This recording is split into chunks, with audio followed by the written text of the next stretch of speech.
The Omaha Fire Department officially with a new addition. K9 Delta has replaced former K9 Allie. The two dogs detect accelerants used to start arson fires.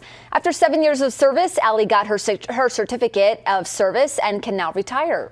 She helped with more than 100 fire investigations each year since she started back in 2016. Now 3-year-old Goldador is taking over Allie's important job. Delta is taught to sit whenever she smells those dangerous accelerants, which could indicate a fire is the result of arson. She's actually in service now. She's working. Matter of fact, within about 4 hours after her being certified, we had her at a fire scene working a scene already. So she is in service right now working.